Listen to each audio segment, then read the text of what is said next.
कहाँ थे? Systemic acute phase response, ठीक है। तो सिस्टेमिक एक्यूट फेज रेस्पॉन्स जो है आपका क्या है, नाम देखिए, सिस्टेमिक, पूरे बॉडी में इसका इफेक्ट है। जैसे फीवर, ठीक है, one of the acute phase response fever. अब देखिए नर्वस सिस्टम भी इन्वॉल्व है इसमें कि नहीं। हाइपोथैलेमिक सेंटर पर आपका प्रोस्टाग्लैंडिन जाके एक्ट कर रहा है, रिलीज मेड बाय कॉक्स2 एंजाइम, ठीक है। तो इसका एक एग्जांपल बता दिया आपको पहले ही। Many effects, many molecule. अभी तो आप इसका इम्यून सिस्टम में रोल देख रहे हो ना, क्या हो रहा है इन्फ्लामेशन का। So other systems, in other systems also they have roles. Okay? Yes कि no? आगे बढ़े। Yes, sir. Yes, sir. Additional physiological response देखिए, जैसे कि घाव का भरना, ये भी इनिशिएट, ये भी जो है इसी की वजह से रिजोल्यूशन, मतलब लास्ट में इसका इंफ्लामेटरी रेस्पॉन्स को बाइंड अप करने के दौरान ये भी होंगे।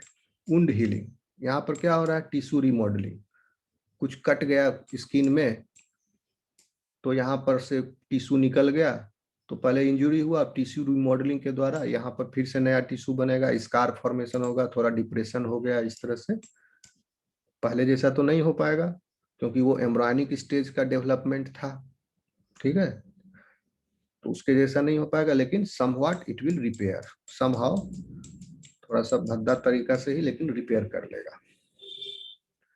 And induction of adaptive immune responses also, कैसे, सबसे इंपॉर्टेंट बाद में एंटीबॉडी प्रोडक्शन में, कैसे, क्योंकि APC is involve.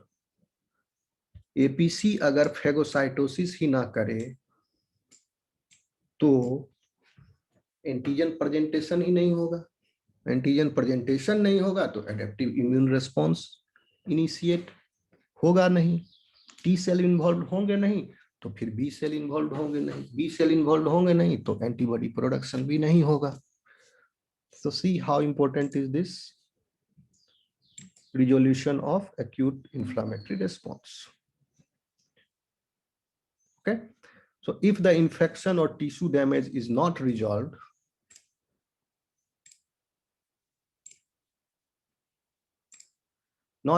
it can lead to a chronic inflammatory state.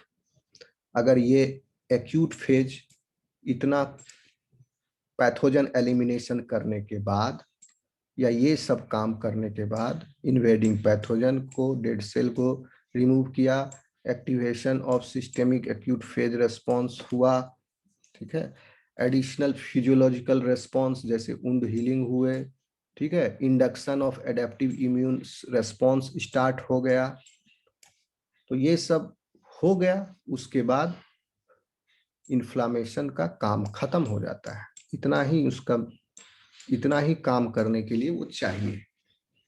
लेकिन अगर खत्म नहीं हुआ इन्फ्लामेशन, देन क्या, इफ द इंफेक्शन और tissue damage is not resolve, या तो टिश्यू डैमेज ना रिजॉल्व ना हो, घाव बहुत दिन तक, लंबा टाइम तक चला तो, या भर गया घाव उसके बाद भी हो रहा है, इन्फ्लामेशन कंटिन्यूड है, it can lead to chronic inflammatory state that can cause more local tissue damage and potentially have systemic consequences for the affected individual.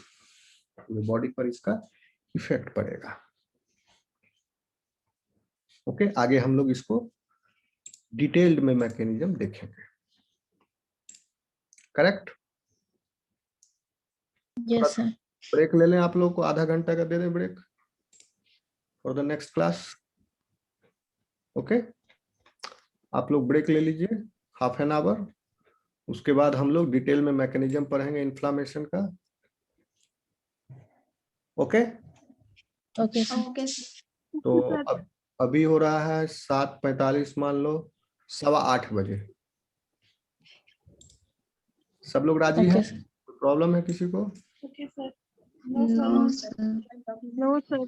ठीक है, आधे घंटे के बाद देखो, ये आपको एक ही हफ्ता कष्ट होगा। कष्ट क्या होगा? आप ही के काम के लिए क्लास, कष्ट तो हमको होता है, हमको ना इधर उधर से कैसे कैसे मैनेज करना पड़ता है। ठीक है, तो आधे घंटे के बाद आप लोग मिलिए। ओके, लुको अटेंडेंस हो जाएगा अभी।